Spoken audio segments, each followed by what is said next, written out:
Hi guys, I've developed a framework of how to look at the Airbnb algorithm and ultimately how to use it to my advantage to get more bookings. This is based on my observations on hosting for about a year and a half on the 2 different listings. And of course, algorithms can change and no one truly really knows what's behind the scenes at Airbnbs and what the official algorithm is. But this framework should give you at least a comprehensive approach to problem solving. Now, when we think of when a guest books a house on Airbnb, there are actually many steps in that process. Some are affected by the algorithm, some affect the algorithm, and some kind of have nothing to do at all with the algorithm and are completely beyond your control. First, starting with the existence of this potential guest who is looking for a house that fits that certain category, like a beach category, tiny house category, or someone who is looking for that specific location. Whether a guest exists is also just called the demand. Are there a ton of potential guests or just a few who are looking for this specific product? This kind of information you can find on analytics websites like AirDNA and PriceLabs, and I'll leave links to those below. You can also find just general market information on like travel, tourism websites of that specific location. The next thing is that when there is a potential guest looking for a house in your area, is your listing actually showing up? How many impressions does your listing have? AKA, how many times does the little thumbnail of your listing show up when someone searches? And also, how often is this thumbnail showing up on the first page as one of the first few results? Because we all know, the lower down the list you are on the search results, the less likely someone will eventually click on it and eventually book. There are a few factors that I have found that impacts how my listing is showing up on the first page or not. The first obvious one is availability. Obviously, if the weekend is already booked, it's not going to show up in search anymore. But the one aspect of this you can change is in your minimum stay requirements. If someone is flexible and they're looking for any weekend in June, for example, but your minimum night requirement is like 5 nights, that's not going to show up. Listings seem to only show up when the minimum night requirement is 2 days or less for the any weekend kind of booking. Now, I understand a lot of us, especially in weekend heavy markets, we may not want to have only short 1 or 2 night stays on the weekend. That might not be profitable. I think the way to get around it is to set the prices maybe higher and then counteract that with 3-day, 4-day type of discounts. But your objective here with optimizing availability from a search results point of view is to basically just remove barriers that filter you out unnecessarily. The second piece of this is price. Airbnb seems to favor listings that are reasonably priced relative to everyone else. And then I guess as a side note to this bullet point is like the strike-through pricing. I don't know that I, as a guest, necessarily find that to be that appealing. Like, I don't actually look at the number that got stricken through. I don't know. I just look at the final number. But I could see the argument that someone looks at that whole thing and sees that it's discounted and they like a good deal. I don't subscribe to that psychology, so I can't fully tell you, but that could be something to consider. The third thing that affects whether you show up high on search is your ratings. Now, it doesn't seem like it's a linear thing. Like if you have 5.0, it doesn't mean you'll necessarily be placed in front of someone who has a 4.9, but I believe there is some sort of a cutoff. Like the first few listings rarely are places that have like a 4.5. So I'd say like 4.8 or so is kind of the maybe a minimum threshold you want to aim for. The fourth component is newness. Now, that's not something you can control, but something I want you to think about in terms of if there are a lot of new listings in your area, they kind of automatically get a boost regardless of how ugly their pictures are. And I see this in search results when I test it. There would always be a couple new listings with just strange pictures, like not optimized at all, but they're new, and that's why they're there on the first page. The next factor I want to share is the hearts, or how many times someone has wish listed your listing. That tells Airbnb that your listing is interesting, at least to somebody, and I think it feeds into the algorithm and gets you a little higher in search to reach more people.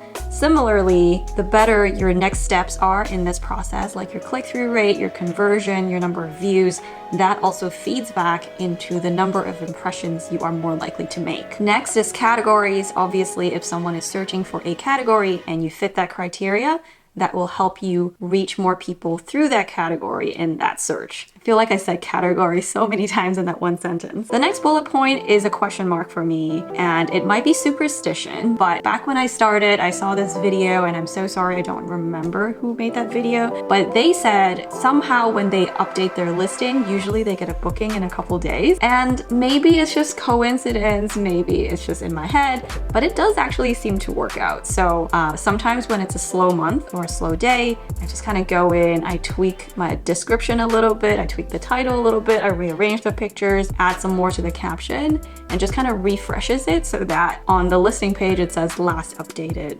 whatever date. Like I said, it's probably just superstition, but it does seem to generate results. So no harm in trying, right? The next couple bullet points are pretty self-explanatory in terms of not filtering yourself out to potential guests. So listing the right amenities, making sure you have all the boxes checked, and then allowing pets and kids if that is right for your listing. In my opinion, kind of the value proposition of an Airbnb is not really cost anymore unless you're doing like the room and house thing.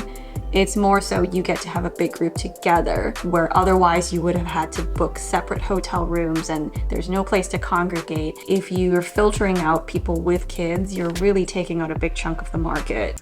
Hey, real quick, if you're getting value out of this video, it would really help me if you could A, subscribe, and B, if you end up hosting on Airbnb, consider using my link below because you would get $40 as a referral bonus, and I also get a little bit of money. And it really helps to support the channel so that I can continue to make good, free content on YouTube. So anyway, thank you for your support. Thank you for watching. Let's get back to the video. The next factor is your responsiveness. You know how on Airbnb there's a metric of how quickly a host responds. Sometimes it would say usually within an hour or usually within 24 hours. And the faster you respond, that's looked upon favorably. One kind of rabbit hole that I went down is whether replying to an inquiry in messages count as a response, or per their official definition, you actually need to either pre-approve or decline someone who sends in an inquiry for it to count as a response within that certain time frame. I don't know if I'm just reading too much into it, and I always reply in the form of a message anyway, but I think I'm trying to get better at actually deciding pre-approve or decline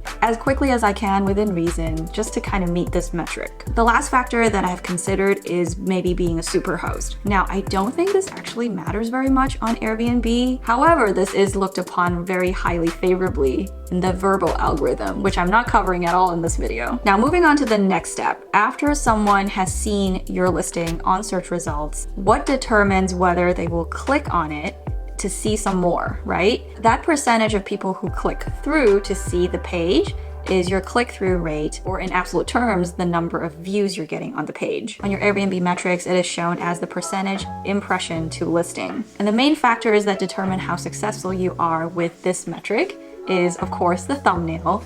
Is that picture really drawing someone in? Is it piquing their curiosity? There's been many other videos done on this topic, and it seems like pictures that are at sunset with a good view. If there's a pool, it's highlighted, and something that really stands out from the rest of the crowd. For me personally, I've kind of played around with which picture to use as my thumbnail picture, and it seems like the tropical yard by far does the best. I was hesitant to use it because it shows nothing of the actual house, nothing on the inside, nothing of the actual structure of the house. It's just a backyard, but it does have really cool tropical plants and it conveys a vibe.